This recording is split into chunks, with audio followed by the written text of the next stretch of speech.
안녕하세요. 사연 읽어주는 남녀입니다. 오늘도 와주셔서 감사합니다. 오늘의 여성 사연자분 사연은 제가 소개해드리도록 하겠습니다. 많은 청취 부탁드리며 오늘의 사연 시작하겠습니다. 안녕하세요. 이제는 저도 학창생활이 아른하게 멀리 기억되는 나이가 되었네요. 아마 여러분들도 저도 학교 다닐 때 가장 기다려지는 시간은 바로 점심시간이었을 거예요. 저는 60대 여성이랍니다. 60년대 말과 70년대 초에 초등학교를 다녔어요. 그 시대 모두 가난한 시대였죠. 도시락을 못 사오는 친구들도 적지 않았어요. 그리고 도시락 반찬이래야 병에 따로 담긴 김치, 그리고 멸치볶음, 조금 더 좋은 날은 오뎅볶음 정도였죠. 커다란 양철 도시락도 기억나요. 요즘이야 밀폐 용기다 뭐다 해서 물기 하나도 새지 않는 그릇들이 많지만 그때야 어디 그랬나요? 작은 반찬통이 한켠에 있는 양철 도시락에는 늘 반찬의 물기가 밥 쪽으로 새어나오곤 했죠. 그러면 친구들은 아예 도시락을 흔들어서 비빔밥을 만들어 먹기도 했어요. 도시락 반찬은 그 아이의 집이 얼마나 잘 사느냐 하는 척도가 되기도 했답니다. 저 초등학교 다닐 때 가장 인기 있는 반찬은 소세지 반찬이었어요. 그런데 당시로서는 소시지를 도시락 반찬으로 가지고 올 수 있는 사람은 한정되어 있었답니다. 부잣집 아이들이나 자주 싸울 수 있는 반찬이었죠. 아마 우리 세대들은 모두 기억하실 거예요. 저는 일찍이 아버지가 사업에 크게 성공하셔서 부유하게 자랐답니다. 소세지를 먹고 싶을 때마다 먹을 수 있는 축복받은 환경이었죠. 이모, 엄마한테 얘기해서 소세지 좀 많이 싸줘요. 애들이 소세지 하나씩 먹고 나면 나는 먹을 게 없어요. 애들이 먹고 싶어 하는데 한 점씩이라도 주고 싶어요. 그래, 자연이는 참 착하기도 하지. 친구들 소세지 못 주는 게 그렇게 마음에 걸렸어? 저희 집에는 당시에는 식모라고 부르던 일하는 사람이 있었답니다. 저는 그분을 이모라고 불렀죠. 이모는 어리다 할 만한 시절에 어머니가 데려오신 분이었고 음식 솜씨가 뛰어난 데다가 집안 살림을 착실하게 해서 집안에서는 누구나 신뢰하는 사람이었어요. 이 이모가 어머니에게 이 얘기를 했던가 봐요. 그런 정도는 묻지 말고 그냥 현숙이가 알아서 해. 그 정도를 뭘 묻고 그래? 더구나 아이가 착한 마음으로 그러는 걸 가지고. 다음날 저는 큰 반찬통에 소세지를 한 가닥 담아갈 수 있었어요. 덕분에 많은 아이들이 한 점씩 먹을 수 있었죠. 이모는 엄마가 굳이 참견하지 않아도 알뜰살뜰 살림을 꾸려갔답니다. 집안의 외동딸이었기 때문에 소꿉놀이를 할 자매가 없었던 저였어요. 이 식당 이모는 또한 저의 놀이 상대도 되어주었답니다. 저는 이모가 만드는 음식이 늘 맛있었기 때문에 이모가 부엌에서 만드는 음식에 어린 나이 때부터도 관심이 많았어요. 혼자 바라보며 배우기도 했고 간단한 음식은 만드는 법을 이모가 가르쳐 주기도 했어요. 저는 이모가 만드는 음식들 중에서 전을 참 좋아했답니다. 그 중에서 맛이 있으면서도 이모의 알뜰함을 보여주는 전 음식 하나가 있었어요. 이모, 난 이게 제일 맛있어요. 나중에 이거 어떻게 만드는지 꼭 가르쳐 주세요. 내가 만들어 보고 싶어요. 그래서 엄마 아빠 놀래켜드리게요. 이게 그렇게 맛있어? 다행이네. 우리 자연이가 잘 먹으니 말이야. 다음에 꼭 가르쳐 줄게. 이모는 소세지를 도시락 반찬으로 적당하게 자르고 남은 양 끄트머리의 주름진 부분을 버리지 않고 모아두곤 했어요. 그래서 그것이 어느 정도 모여졌다 싶으면 다져서 전을 부치는 것이었어요. 소세지만 들어가는 것이 아니라 신김치를 물에 흔들어 꼭 짜서 함께 섞어 전으로 부쳐내면 저는 그것이 그렇게도 맛있었어요. 이모는 그것을 이모의 어머니에게서 배웠다고 했어요. 이모는 머리도 좋아서 한번 가르쳐 준 것은 절대 잊지 않았고 엄마가 굳이 말하지 않아도 알아서 할 일을 찾아서 하는 사람이었어요. 당연히 어머니의 신뢰는 커져갔고 이제는 이모는 식모라기보다는 정말 제 이모로 우리 집에 없어서는 안 될 사람이 되었죠.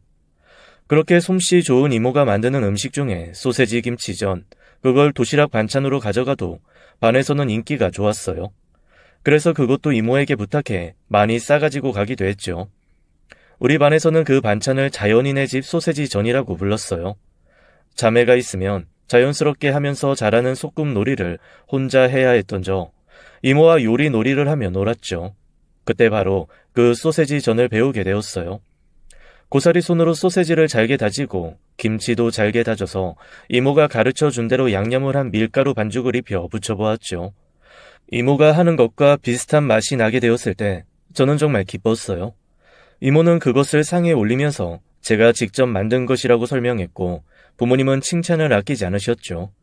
우리 지연이는 자라서 이 현모양처가 되려는 모양이다. 이렇게 벌써 반찬을 맛있게 만드는 걸 보면 말이야. 이모가 만드는 것과 맛이 비슷하구나. 그렇게 이모한테 한 가지씩 음식 만드는 것을 배우는 일이 참 즐거웠답니다. 요리를 하는 일이 그렇게 재밌을 수 없었어요. 요리를 하는 일 다음으로 제가 좋아하는 일이 책을 읽는 일이었답니다. 어머니는 제가 많은 독서를 할 수 있도록 신경 써서 책을 골라 사주셨어요. 수많은 위인들의 전기를 어렸을 때 읽을 수 있었답니다. 한결같이 가난하게 살았던 위대한 사람들, 그 중에서도 특히 위대한 예술가들의 삶이 제게 감명을 주었어요. 그 가난과 역경 속에서도 그 사람들은 지구는 멸망해도 결코 멸망하지 않을 작품들을 세상에 남겨놓았죠. 자신이 가진 감성을 오롯이 세상에 바친 사람들이었어요. 위인들의 일기를 읽으면서 저는 어릴 때부터 사람을 어떻게 대해야 하는 것인지, 세상을 어떻게 살아야 하는 것인지 희미하게나마 깨우치게 시작했답니다. 그렇게 이모한테 요리를 배우면서 또 좋은 책들을 마음껏 읽으면서 소위 남들이 말하는 부잣집 외동딸로 저는 어린 시절을 보냈어요. 그런데 하늘은 저에게 그런 좋은 환경을 계속해서 누리게 하실 생각은 없으셨던 건가 봐요. 갑자기 닥친 불행, 어떻게 할 길이 없었답니다. 아버지가 운영하시던 회사가 부도를 맞은 것이었어요. 사정이 안 좋아진 큰 거래처 한 군데서 아버지에게 급하게 채권을 회수하겠다고 통보를 했다는 것이었죠. 그 액수는 아버지의 회사를 휘청거리게 하고도 남을 만한 액수였대요. 아버지는 어떻게든 사업을 계속 이끌어 나가시려고 하셨죠. 은행 빚 등을 끌어다 대시면서 회사를 운영하셨지만 결국은 회사는 부채만을 남긴 채 문을 닫고 말았어요. 우리가 살던 좋은 집도 팔아야 했죠. 그렇게 낭망하셨던 아버지는 술로 세월을 보내시다가 일찍 돌아가시고 말았어요.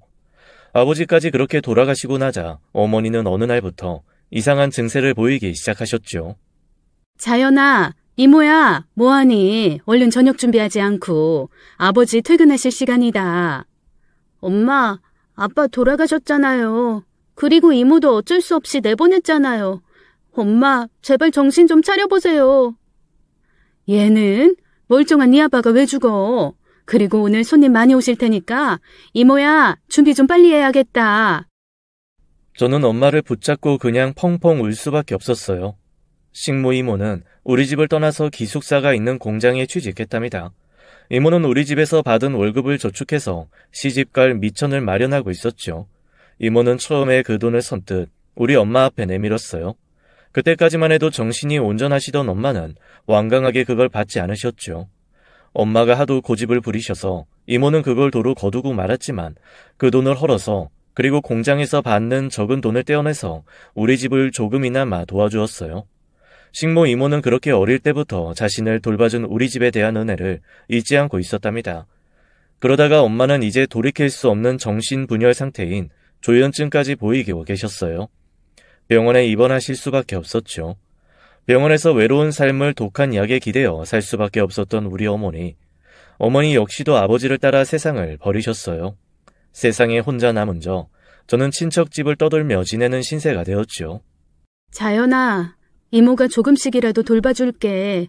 자연이 부모님이 이모한테 해주신 것에 비하면 아무것도 아니지만 부모님이 우리 자연이 하늘에서 지켜주실 거야.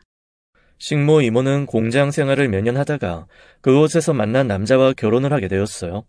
이모도 이모의 남편도 모두 공장에 나가서 적은 임금을 받아 생활하는 빠듯한 생활이었지만 이모는 저를 거두어 주려고 했었답니다.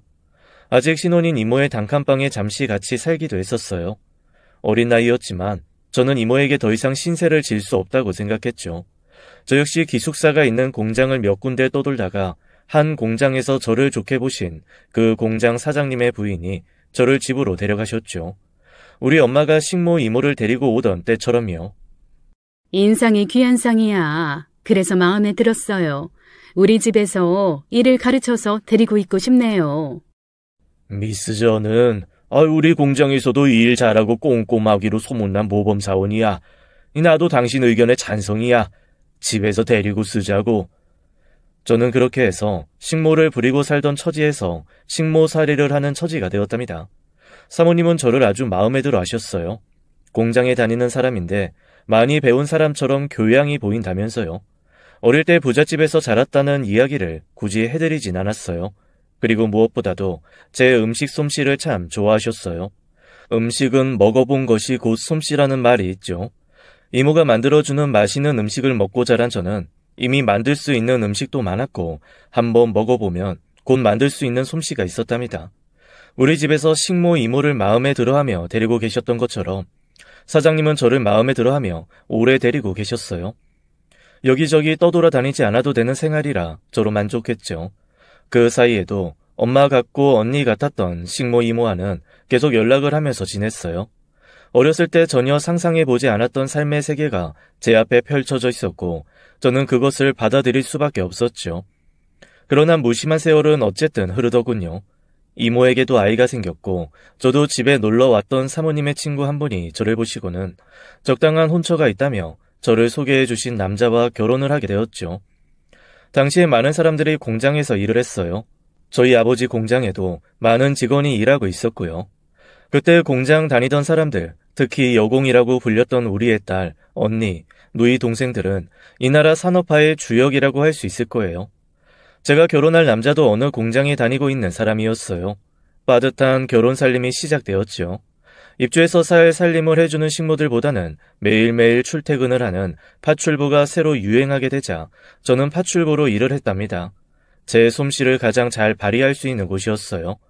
파출부로 일하다가 또 어떤 반찬 가게에 참모로 일을 하기도 했어요. 아이들이 태어났지요. 맏아이가 딸이고 둘째 아이가 아들이었어요. 어려운 살림이었지만 독서가 얼마나 소중한 것인지를 알았던 저는 아이들에게 어떻게든 책을 많이 접하게 해주려고 했었지요. 딸은 저를 닮아 책을 좋아하는 아이였어요. 그리고 공부도 좋아하는 총명한 아이였죠. 둘째인 아들은 아무리 좋은 책을 앞에 갖다 놓아도 밖에 나가서 흙강아지가 될 때까지 노는 일을 더 좋아하더라고요. 각자 타고난 개성을 어쩌겠어요. 딸은 딸대로, 아들은 아들대로 필요한 교육을 시키는 수밖에요. 네 누나 좀 본받아라. 책 속에 진리가 있는 거란다. 누나는 책을 떼놓지 않고 지내니까 교과서도 낯설지 않고 그래서 공부도 잘하는 거야. 엄마, 나는 나가서 친구들하고 어울리고 노는 게 더 좋아요. 누나처럼 혼자서 방에 처박혀 있는 일은 질색이에요. 한 뱃속에서 나온 아이들이지만 둘은 이렇게 달랐답니다. 아예 공부의 뜻을 보이지 않는 아들 아이 대신 저는 딸을 대학에 보내기 위해 버는 돈을 착실하게 저축했죠. 딸은 고등학교 때까지도 공부를 잘했고 결국은 좋은 대학에 입학해서 저와 남편을 기쁘게 해주었답니다. 딸이 대학에 입학하던 날 남편과 저는 정말 세상을 다 가진 것 같았어요. 딸은 좋은 대학교에, 그것도 거의 남자들만 많이 간다는 경영학과에 입학했죠. 그리고 1학년 때부터 회계사 시험을 준비한다고 매달리더군요. 쉬운 시험이 아니었죠. 경영학과의 사법고시라고 불릴 만한 어려운 시험이라는 말을 들은 적이 있었어요. 딸은 그 시험을 재학 중에 패스했답니다. 회계사 자격증을 가지면서 대기업에 입사하는 사람들에게 주어지는 월급은 정말 어마어마한 것이더군요. 딸아이의 인생은 이렇게 평탄하게 흘러가고 있었죠. 우리 아들로 말할 것 같으면 일찍이 대학을 포기하고 어느 공장에 들어갔어요. 자기 입에 풀칠하는데 들어가는 돈이라도 벌겠다고 하면서요. 적은 돈이었지만 그래도 착실하게 집에 가져다 주더군요. 공부를 못해서 대학에 보내지 못한 것이 한이었지만 아들은 성품이 반듯한 아이였어요. 주변에 친구들도 많았죠. 하긴 사람이 재산인 경우가 있겠지요. 주변에 사람들이 많다는 것은 그만큼 좋은 사람이라는 증거도 될 것이었고요. 저는 아들 아이에 대해서도 대학을 못 간다는 이유로 차별하거나 꼭 공부를 하라고 강요하지는 않았어요. 하고 싶은 일을 찾고 그것을 할 수 있도록 도와주는 것이 부모의 역할이라고 생각했었죠. 하지만 아들은 굳이 어떤 딱 한 가지 분야에 관심을 두지도 않더군요. 그런데 이 녀석이 어느 한 가지에 관심을 나타내기 시작했어요. 딸하고 아들하고 바뀌었는지 아들이 음식 만드는 일에 관심을 보이기 시작했답니다. 집에 있는 날이면 부엌에 나와 이것저것 질문을 해대는 것이었어요. 그리고 공장에 다니던 이 녀석이 어느 날 공장을 때려치우고 어느 식당에 주방 보조로 나가게 되었다고 하더라고요. 엄마, 나는 음식 만드는 일이 좋아요. 엄마 솜씨가 좋으셔서 별달리 돈 드는 재료를 쓰지 않고도 맛있는 음식 먹여주잖아요. 저는 바로 그런 음식을 만들고 싶어요. 주변에서 흔히 싸게 구할 수 있는 재료로 맛있게 음식을 만드는 거 말이에요. 딸아이가 오로지 공부와 회사 일에 빠져 지내는 동안 아들은 이렇게 요리에 관심을 보이고 있었죠. 아무리 아이들이 좋아하는 것이면 무엇이든지 하게 해주고 싶은 저였지만 처음에는 반대했었답니다. 딸도 아닌 아들이 하루 종일 부엌에서 지낼 생각을 하니 제가 다 답답하더라고요. 공부를 못해서 그렇지 매사 착실한 아이였지요. 성실하게 일을 하는 것 같더라고요. 집에 들어오면 이것저것 요리에 대해서 저에게 질문을 해가면서 노트를 만들고 그것을 가지고 생각을 많이 하는 것 같았어요. 엄마, 나 이제 식당에서 드디어 칼을 잡을 수 있게 됐어요. 그러면 월급도 좀 올라가요. 엄마, 아버지 많이 힘드시는 거 알면서도 저 이거밖에 능력이 안 돼요. 죄송해요, 엄마. 아들은 우리 부부를 각별하게 생각했답니다. 식당에서 남은 짜투리 재료들을 가지고 다들 퇴근한 시간까지 남아 음식을 만들었던 모양이더라고요. 그렇게 만든 음식을 우리 부부 앞에 차려주었죠. 맛있더라고요. 엄마가 소세지 짜투리와 김치를 섞어 만든 전을 해주셨기에 저도 짜투리로 만들 수 있는 요리 궁리했죠. 어때요, 엄마? 이 정도면 괜찮죠? 저는 그 소세지 전에 대한 추억과 아들의 착한 마음씨에 그만 울컥하고 말았어요. 식당 이모가 너무나 그리워진 어느 날 저는 한가한 날을 잡아서 이모네 집에 찾아갔어요. 이게 웬일이야. 내가 먼저 갔어야 하는 건데 자연이가 먼저 와줬네. 딸이 그렇게 좋은 대학교 나오고 회계사가 됐다며? 고생은 좀 했지만 어쨌든 우리 자연이는 복이 많은 인생이야. 아마 앞으로는 더 좋아질 거야. 이모도 이제는 흰머리가 눈에 띄는 할머니가 되어 있었죠. 이모는 그날 그 소세지 전을 부쳐서 제게 따스한 밥 한 끼를 먹여주었어요. 꼭 어릴 때 부모님 다 살아 계실 때 그때처럼요. 이모와 저는 왠지 모를 그리움에 그만 둘이 같이 울고 말았답니다. 이모도 우리 부모님 생각을 했던 것 같았어요. 식당 이모를 보자 저 역시 일찍 떠나신 부모님에 대한 그리움이 솟구쳤죠. 그렇게 함께 보냈던 한때를 함께 추억하고 나서 이모는 마치 친정에 다녀가는 딸에게 하듯이 이것저것 음식을 싼 보따리를 손에 들려 보내주었어요. 집에 와서 풀어보니 소세지 전은 물론이고 제가 어릴 때 잘 먹던 음식들이 모두 조금씩 들어있었죠. 그 음식들을 보고는 저는 또 울고 말았답니다. 저도 한 음식 한다는 소리를 듣는 사람이었지만 이모가 해주는 음식은 여전히 차원이 다르더라고요. 아이들에게도 이 맛을 알게 해주고 싶었어요. 옛날에 외할아버지 외할머니 다 살아계시던 시절에 엄마 같고 언니 같은 식모이모 한 분 계셨다고 엄마가 말했지? 그분이 싸주신 음식들이다. 정말 맛있단다. 엄마는 음식을 거의 그분에게서 배웠어. 그 식모였다는 사람 요즘도 자주 만나시나 봐요? 촌스럽게 요즘 누가 이런 걸 먹어요? 소세지도 요즘은 이런 소세지 잘 안 먹어요. 비엔나나 프랑크 소세지 먹지 누가 이런 걸 먹어요? 나는 별로예요. 딸아이의 이런 반응이 무척이나 섭섭하더라고요. 아들은 요리에 관심이 있는 아이답게 감탄하면서 맛을 음미하더라고요. 먹어보면 척척 무엇이 들어갔는지 알 수 있는 경지에 내가 벌써 이르렀다니까요. 이걸 요즘 말로 절대 미각이라고 하는 거예요. 엄마 솜씨가 이분한테서 전수받은 거라고 하시더만 정말 맛있네요. 특히 이 소세지 김치전은 정말 맛있어요. 엄마 거랑 비슷해요. 딸의 무관심에 섭섭했던 제 마음이 아들의 이런 반응으로 어느 정도 따뜻해졌죠.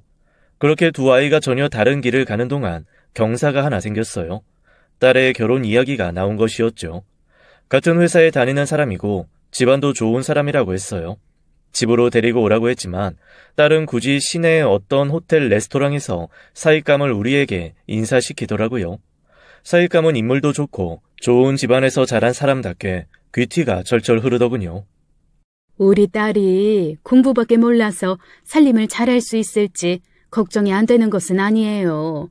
잘 양해해 주길 바래요. 하하, 어머니 무슨 그런 걱정을 다 하세요. 이 사람이 일하는 사람이고 파출부 쓰면 되죠. 파출부도 요즘 등급이 있어서 고급 파출부 쓰면 돼요. 왠지 썩 기분 좋은 말은 아니더라고요. 저 역시 파출부로 참모로 일을 해서 아이들을 키우고 교육시켰죠. 그런데 무슨 파출부가 돼지고기나 소고기도 아니고 등급이라는 표현이 조금 거슬리더라고요. 딸아이가 제 엄마가 어떻게 해서 자신을 키웠는지 분명히 말을 했을 텐데 말이에요. 그렇게 조금 어색한 첫 인사가 끝났죠. 엄마, 결혼 준비 우리가 그냥 다 알아서 할게요. 살집부터 시작해서 사소한 것 하나까지도 엄만 신경 안 쓰셔도 돼요. 상견례도 그냥 생략해요. 아니, 결혼을 하는데 어떻게 상견례를 생략한다니? 그리고 엄연히 부모가 있는데 왜 결혼 준비를 네가 혼자 다 해? 이게 다 무슨 말인지 모르겠구나. 엄마, 나 솔직하게 말할게요. 그 사람네 엄마는 지금 나이 40이라고 해도 믿을 만큼 젊으시고 아름다우시더라고요. 솔직히 엄마 우리 키운 고생 때문이라곤 하지만 많이 나이 들어 보이시잖아요. 특히 난 엄마 그 손이 참 마음에 안 들어요. 누나, 무슨 말을 그렇게 해. 나는 우리 엄마 손이 세상에서 제일 예쁜 손이라고 생각해. 우리를 키우시느라고 온갖 고생을 마다 안 하신 손이라고. 우리 중에서도 특히 누나를 교육시키는데 온 힘을 쏟으신 부모님이셔. 어떻게 누나가 그런 말을 할 수가 있어? 평상시에 자신을 내세우는 일이 별로 없는 아들아이가 발끈하며 제 누나에게 대들더라고요. 딸의 말에 마음이 상해서 눈물이 다 나려는 중에 아들아이의 이 말은 저에게 많은 위로가 되었어요. 그렇게 딸이 자신이 말한 대로 알아서 결혼 준비를 하더라고요. 상견례만 해도 그래요. 여러 번 그렇게 하는 거 아니다 라고 말해 주었지만 말을 안 듣더라고요. 그런데 안 만나게 하는 데야 억지로 어떻게 만나겠어요. 여기저기 물어 그 집을 찾아가 볼 수도 없는 노릇이고. 엄마, 그 사람한테 동생이 외국에 나가게 돼서 그 뒷바라지로 엄마가 따라 나갔다고 얘기해뒀어요. 그러니까 그 댁에서도 이해를 하시더라고요. 저는 이제 딸이 우리를 부끄러워하고 있다는 것을 온전히 깨달았죠. 가슴속 깊은 곳에서 눈물이 솟구치면서 제가 적어도 딸 교육만큼은 제대로 못 시켰다라는 생각이 들더라고요. 네가 우리가 부끄러운지는 모르겠다만 적어도 네 아버지와 나 정직하게 세상 살면서 남에게 폐 안 끼치고 너희들 둘 먹이고 입히고 가르쳤다. 그런데 네가 우리를 부끄러워해서 상견례도 하지 말라고? 내가 널 그렇게 가르친 일이 없는데 어디서 배운 태도야? 사람마다 등급이 있잖아요. 등급이. 서로 어울리는 사람들이 있는가 하면 절대로 어울리지 않는 사람들이 있게 마련이에요. 저는 다음 순간 딸의 따귀를 힘껏 때리고 말았답니다. 등급이라는 말에도 기가 막혔죠. 사람에게 등급이 있다니요. 모든 사람이 가난하던 시절 그 부잣집에서 외동딸로 자라면서도 결코 해본 일이 없는 생각이었어요. 도시락 반찬 제대로 싸우지 못하는 아이들을 위해 소세지 반찬을 넉넉하게 싸들고 갈 생각을 했던 저였어요. 그걸 부모님도 식모 이모도 칭찬하셨고 말이에요. 그런데 딸아이가 이런 생각으로 세상을 살고 있다니 그 많은 독서는 도대체 왜 했나 싶은 생각이 들더라고요. 동화책 어렸을 때 엄마가 사주신 덕분에 많이 읽었죠. 그 동화엔 꼭 공주님이 나오고 시녀가 등장하더라고요. 저는 그때 결심했어요. 시녀가 아닌 공주님이 돼서 시녀를 거느리고 살겠다고요. 그런데 그런 생각이 어디가 어때서 이렇게 저를 때리시기까지 하는 거예요? 정말 제대로 된 공주라면 백성이 가엾은 것도 보이는 법이지. 너를 정말 어떡하면 좋으냐. 하긴 누구 탓을 하겠니. 그저 공부 잘한다는 것 하나만으로 모든 것을 덮고 넘어간 우리의 책임이지. 그래, 결혼식엔 가도 되겠니? 설마 하니 결혼식에까지 오지 말라고는 안 하겠지. 딸이 잠시 대답이 없더라고요. 여기서 저는 또 절망했어요. 당연히 결혼식에는 오셔야지요. 라는 대답이 금방 나올 거라고 생각을 했기 때문이었죠. 그러니까 잠시 대답을 안 하는 저 망설임은 결국 우리 없이 결혼식을 치를 생각도 하고 있다는 뜻으로 비춰지더군요. 다른 생각을 해보았을지도 모르나 어쨌든 딸은 우리 두 내외를 온갖 정성을 다해 꾸며서 결혼식에 많은 참석을 시키더라고요. 거기서 사돈 뗄 분들을 처음 만났죠. 정말 사부인은 이제 40대라고 해도 믿을 정도로 젊어 보였고 세련되어 보이더라고요. 고생에 찌든 저하고는 딸의 말 맞다나 비교할 수 없는 모습이었어요. 조금은 주눅이 들기도 했죠. 어쨌든 결혼식이 무사히 끝났고 신혼여행을 다녀온 후 딸 내외는 회사에서 멀지 않은 곳에 집을 구해 신접 살림을 시작하더군요. 딸 내외는 어쨌든 집으로 우리 내외와 아들을 불러주었어요. 차려 내온 음식이 모두 TV에서나 볼 수 있는 그런 것들이더라고요. 스테이크, 스파게티, 그리고 우리가 아는 그 소세지 말고 독일식 수제 소세지, 그리고 와인과 안주로 구멍이 숭숭 뚫린 치즈를 내주더라고요. 우리 내외와 아들은 거의 처음 먹어보는 음식에 당황도 했지만 어쨌든 내주는 대로 잘 먹고 왔죠. 나는 엄마가 차려주시는 국에 김치 없이는 어째 먹은 것 같지가 않더라고요. 엄마, 우리 집에 가서 국 데워서 김치랑 한 그릇 더 먹고 자요. 그리고 제가 소세지전 한번 부쳐볼게요. 며칠 전에 제가 냉장고에 식당에서 쓰던 짜투리들 갖다 놓았어요. 착한 녀석. 제 마음을 다 알고 있더라고요. 집에 와서 아들이 뚝딱하고 소세지전을 부쳤어요. 거의 경지에 이른 것 같다고 칭찬해 주었죠. 그렇게 딸네 집에서 먹은 음식이 느끼했던 우리는 국과 밥을 말아 김치를 얹어 한 그릇 비운 후 잠자리에 들었답니다. 그리고 나서 딸로부터는 연락도 없더라고요. 아무리 좋아는 다른 생각을 가지고 있는 딸이었지만 자식이 뭔지 정말 무슨 일이 생겼나 싶어서 전화를 먼저 해보았어요. 엄마, 나 지금 되게 바빠요. 윗분이 부르세요. 빨리 가봐야 돼요. 장모님, 전화 주셨는데 송구해서 저 지금 많이 바빠서 통화할 입장이 안 돼요. 딸과 사이와의 대화는 늘 이런 식이었어요. 그렇게 전화로도 딸이 어떻게 사는지를 알 수 없었던 저는 어느 날 아들을 앞장 세우고 음식 보따리를 든 채 딸의 집으로 갔죠. 물론 비어있는 집이었지만 근처에 있는 커피집에서 기다리다가 딸 부부가 집에 왔노라는 것을 간신히 확인하고 딸네 집으로 들어갈 수 있었죠. 사실 딸이 우리를 초대해 주었을 때 내주는 음식들을 보고 당황하기도 했지만 많이 걱정스럽기도 했어요.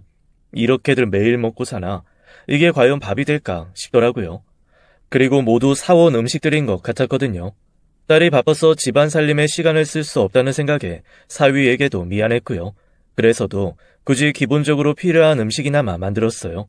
김치와 깍두기, 그리고 밑반찬 몇 가지를 만들었죠. 동그랑땡도 만들고 다른 몇 가지 전을 더 붙였어요. 소세지 전도 딸이 말한 비엔나 소세지를 가지고 아들이 특별히 만들었어요.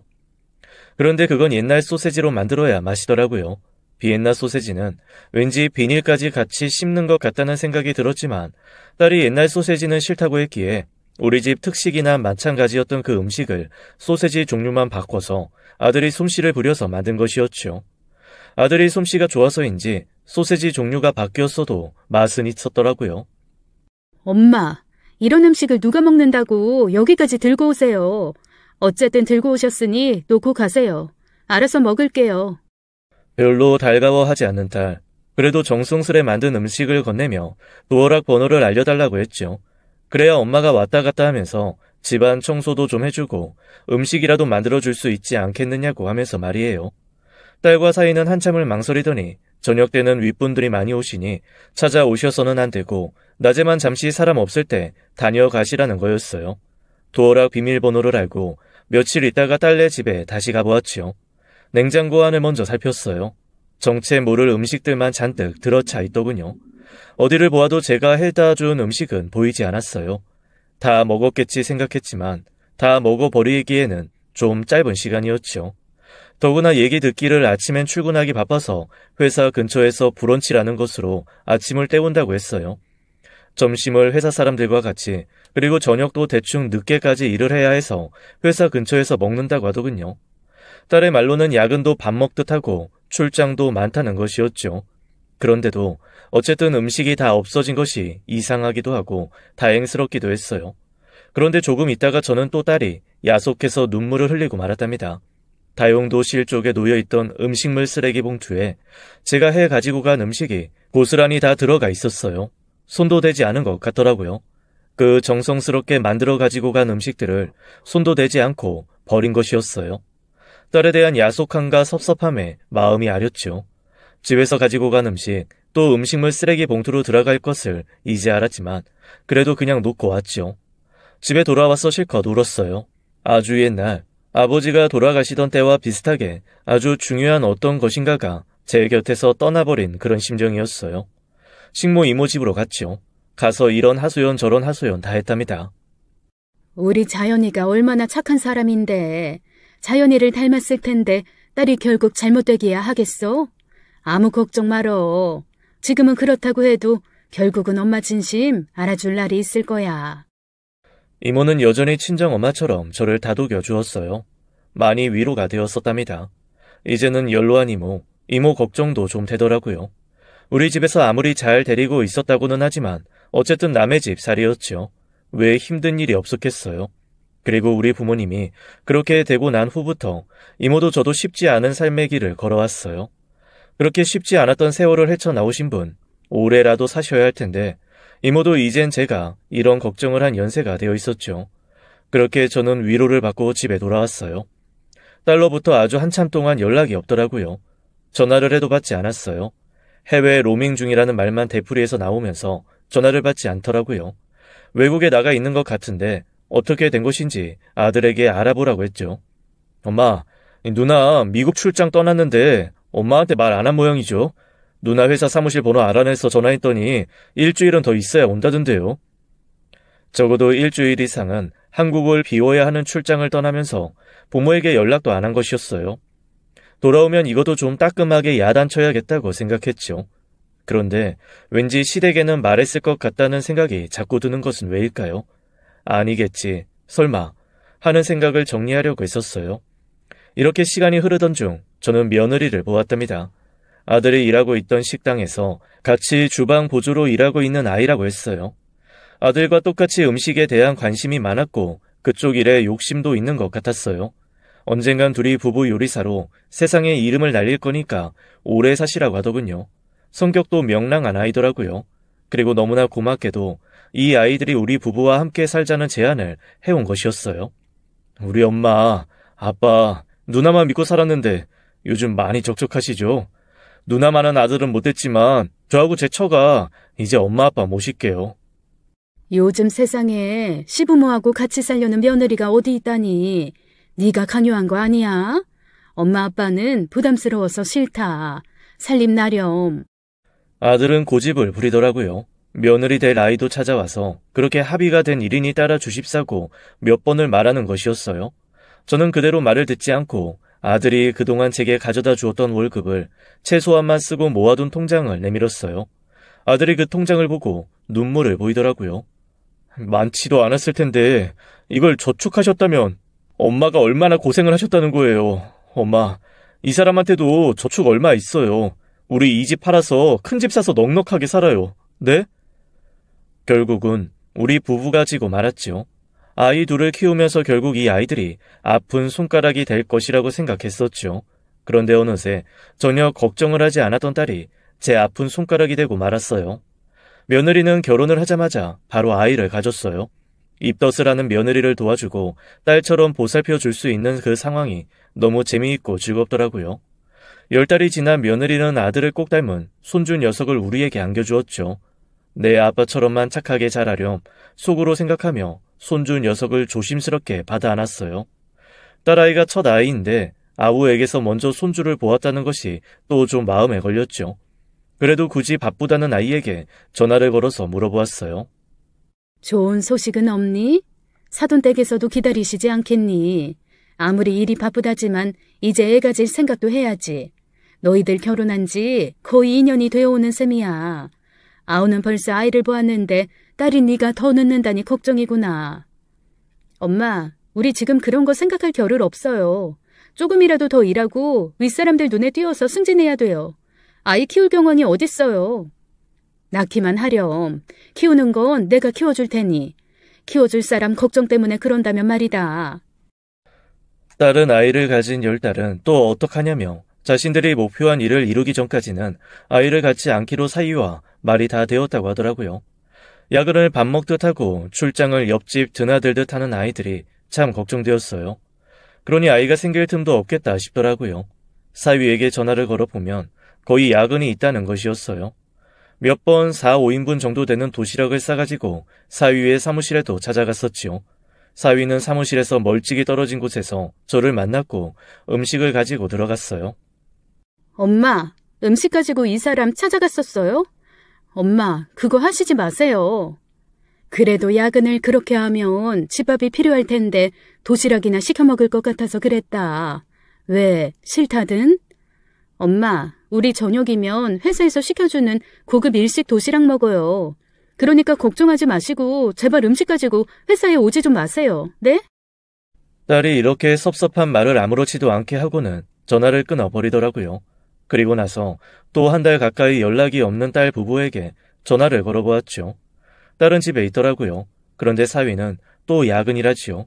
아무리 돈 많이 주는 회사라지만 참 사람 많이 부려먹는다 싶더라고요. 아무리 오지 말라고 했지만 안 가볼 수가 없더군요. 며칠째 야근이라고 딸이 말했었거든요. 집밥 한 번이라도 먹이고 싶다는 생각에 집에서 아니면 먹을 수 없는 음식들을 솜씨를 부려서 만들었어요. 우리 집의 특식인 그 소세지전과 동그랑땡도 정성스럽게 담아서 사위의 회사 사무실로 찾아갔지요. 웬일인지 그날은 사무실도 통하는 문들이 모두 열려 있더라고요. 그래서 사위의 책상으로 직접 갈 수 있었어요. 사위가 일하는 사무실은 정말로 넓더군요. 그런데 야근을 하는 사람은 마침 4명 정도 보이더라고요. 4, 5인분을 준비해 왔으니 잘됐다 싶더군요. 이게 무슨 고생인가. 이거 별것 아니지만 정말 깨끗하게 정성을 다해서 만든 것이라네. 한술 뜨고 하게나. 넉넉히 준비해왔으니 같이 일하는 사람들 다 부르고. 다음 순간 사위의 행동과 말은 정말 악몽 속에서나 볼 수 있는 그런 것이었답니다. 창피하니까 제발 이런 것 좀 하지 마세요. 사위는 이렇게 말하고는 제가 책상 위에 놓은 도시락 가방을 옆으로 확 밀더라고요. 그래도 집밥은 먹어가면서 일해야지. 저는 사위에게 다시 한번 권했습니다. 하지만 사위는 도시락을 더 세게 제 쪽으로 밀었어요. 그 바람에 도시락이 떨어져 버리고 말았죠. 사위도 저도 당황했어요. 음식들이 쏟아져서 사방에 흩어졌습니다. 그러니까 제가 그냥 가져가시라고 했잖아요. 아유, 이 아까운 걸 어째. 떨어진 음식들을 보고 어쩔 줄 몰라 하는 그때 한 노신사가 다가왔어요. 여기 무슨 일인데 이렇게 요란스러운가? 그 노신사가 들어오자 사위를 비롯해서 일하고 있던 모든 사람들이 벌떡 자리에서 일어나서 고개를 90도로 굽히더군요. 회장님, 이 시간에 여길 어떻게 오셨습니까? 아직 퇴근 안 하시고 계셨습니까? 이 사무실에서 야근이 많다고 해서 내가 특별히 와보았지. 그런데 이건 뭔가? 회장이라는 분이 떨어진 음식을 이상하게 쳐다보더군요. 바닥에 떨어진 음식들을 그 품위에 걸맞지 않게 주워두는 것이었어요. 이건 우리 어머니만 만드시는 음식인데 이걸 어떻게 누가 이걸 만드신 건가? 회장이 집어든 음식은 바로 소세지 전이었어요. 어디에 내놔도 모두들 맛있다고 하는 우리 집 특식이요. 저는 사실 사위의 사무실 사람들에게 은근 솜씨를 자랑하고 싶기도 했던 거였어요. 그래서 굳이 아무데서나 먹을 수 없는 소세지 김치전을 만들어 도시락 속에 넣기도 했던 것이었고요. 그런데 노신사, 회장의 반응은 정말 이상했죠. 자신의 어머니만 만드시는 음식이라니요. 이건 우리 식모 이모에게서 배운 식모 이모와 저만 만드는 음식인걸요. 회장은 여전히 그 음식을 보면서 놀라워했어요. 이 음식은 회장님의 어머니가 만들어주신 것 말고는 보지도 먹지도 못했다는 것이었죠. 저는 얼른 사위한테 누가 될까봐 흩어진 음식들을 모아서 도시락에 넣어 가지고 간 봉투에 쓸어 넣고는 방을 나서면서 말했죠. 이 늙은 사람이 사위 밥 좀 먹이려다가 죄송합니다. 냄새 풍겨서 정말 죄송합니다. 이렇게 말하면서 물러가려고 하자 놀랍게도 회장님이 저를 붙드시는 것이었어요. 도대체 이 음식은 누가 만들어주신 것입니까? 변변치 못한 음식입니다. 제가 만들었어요. 죄송합니다. 어릴 때 아이들 먹이던 음식이라서 해가지고 왔습니다. 이상하게도 회장이 또 다그쳐 묻는 것이었어요. 이 음식을 도대체 어떻게 아시는지요? 어떻게 아셔서 만들게 되신 겁니까? 참 이상한 일도 다 있다는 생각이 들었답니다. 대기업 회장이라는 사람이 왜 이렇게 이 음식에 집착을 하는 것일까요? 저는 그 음식을 만들게 된 경위를 그냥 간단하게 설명했죠. 어릴 때 알던 이모뻘 되는 사람에게서 배웠다고요. 그러나 회장님은 이건 분명히 자신의 어머니만 만들어주시는 특별한 음식이라고 하는 거예요. 회장님은 바닥에 떨어졌던 음식이라는 것도 아랑곳 없이 그것을 입에 넣으며 눈물까지 보이더라고요. 저와 사무실의 모든 사람들은 의아했지요. 그날은 어떻게 저떻게 상황을 마무리하고 집으로 돌아왔어요. 그런데 집에 돌아와서 잠자리에 누워도 영 이상한 생각에 잠이 오질 않더라고요. 그런데 다음 날 회장님 비서실로부터 연락 한 통을 받았습니다. 회장님이 저를 만나고 싶어 한다는 이야기였죠. 더 이상하더라고요. 우리 딸과 사이가 다니는 회사의 회장님이 저를 만나러 온다니요. 그것도 연로하신 어머니와 함께 말이에요. 어쨌든 그분들이 저희 집에 찾아오셨어요. 다짜고짜 모르는 사람이 들이닥쳐서는 이런 질문해서 정말 미안해요. 그렇지만 나한테는 절실한 문제가 돼서요. 그 소세지전을 만드는 걸 어디서 배우셨어요?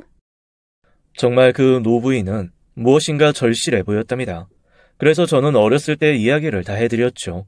아버지의 사업이 잘 되어 잘 살던 시절 같이 살던 식모 이모와 그 이모가 해주던 이 소세지 전에 얽힌 이야기를 모두 해드렸어요.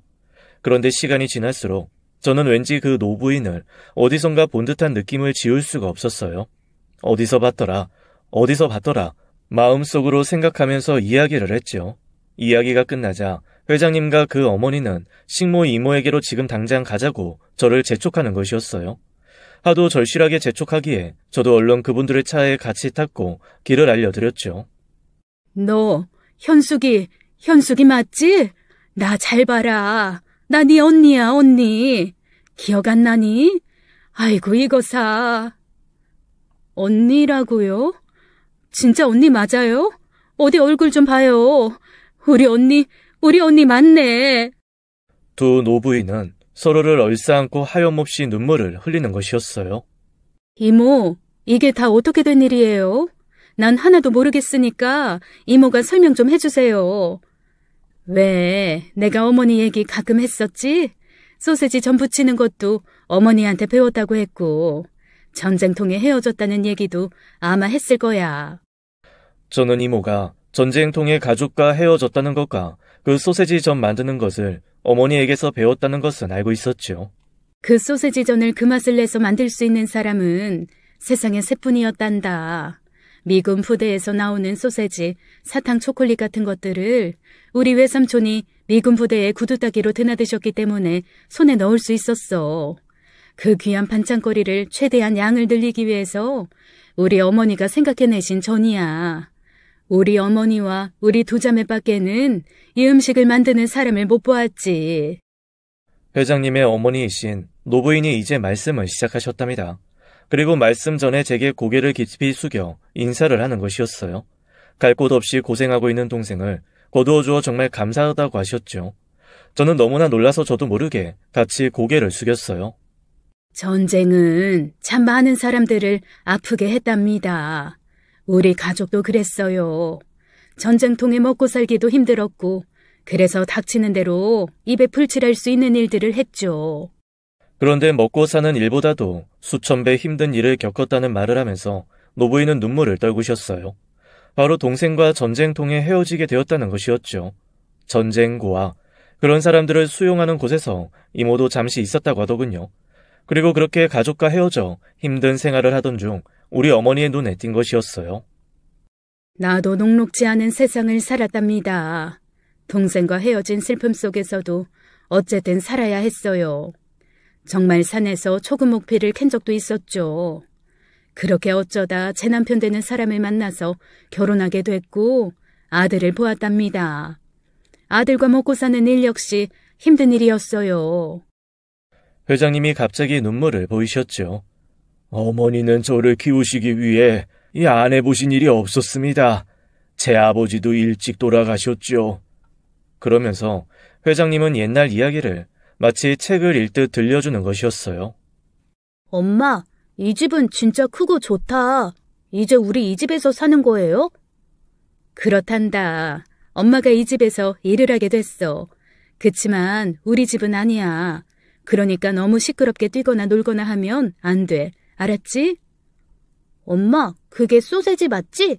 나도 그거 먹고 싶다. 이건 안치 아드님 것이란다. 그런데 엄마가 조금씩 모아놓은 게 있어. 외할머니가 해주시던 음식인데 엄마는 그 반찬을 아주 잘하지. 네 이모도 이 반찬을 참 좋아했단다. 지금은 어디서 어떻게 살고 있을지. 회장님의 어머니는 틈만 나면 헤어진 동생을 생각하며 눈물을 흘리셨다고 했어요. 이상 가족은 전국에 넘쳐났지만 먹고 살기에 바쁜 많은 사람들은 헤어진 가족을 찾아 헤맬 틈도 없었다지요.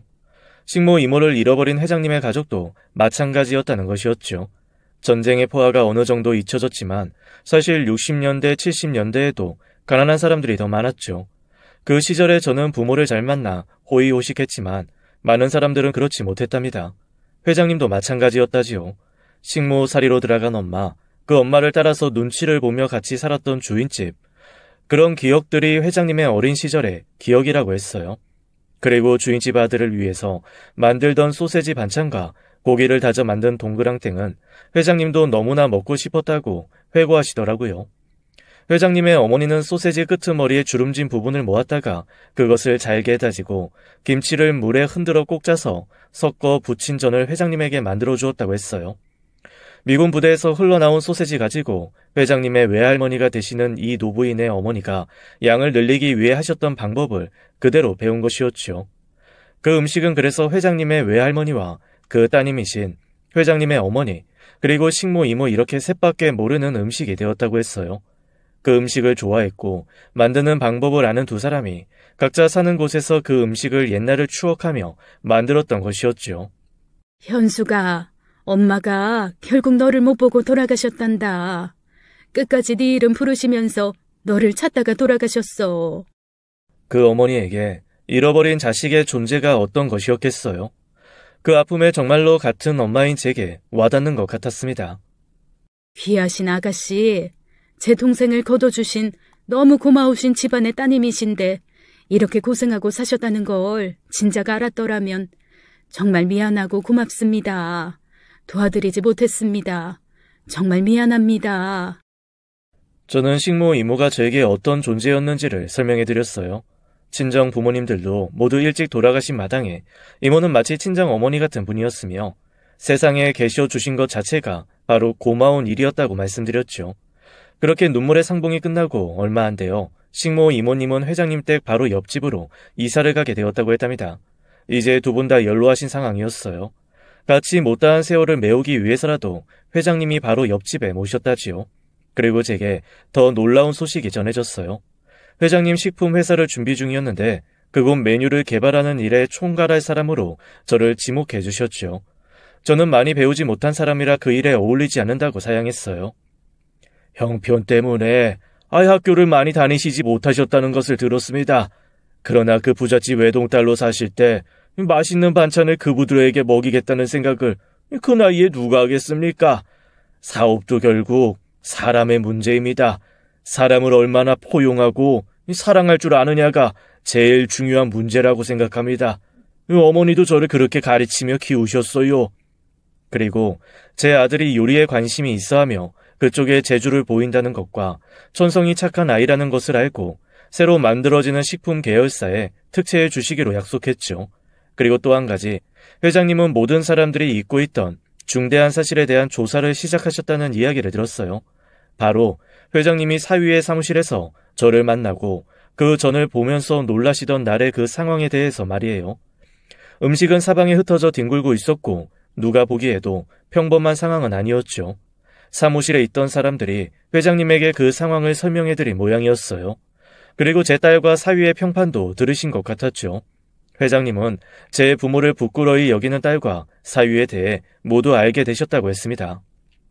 회장님, 철없는 것들이 잘못 알고 저지른 일들입니다.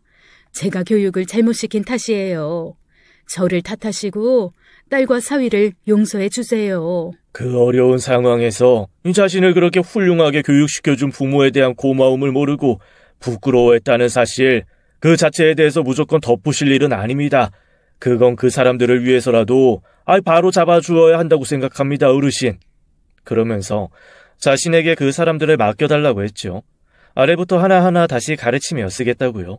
멀리 지방의 계열사에서부터 인성을 쌓으며 차근차근 진급해 오라며 딸과 사이를 내려보냈어요.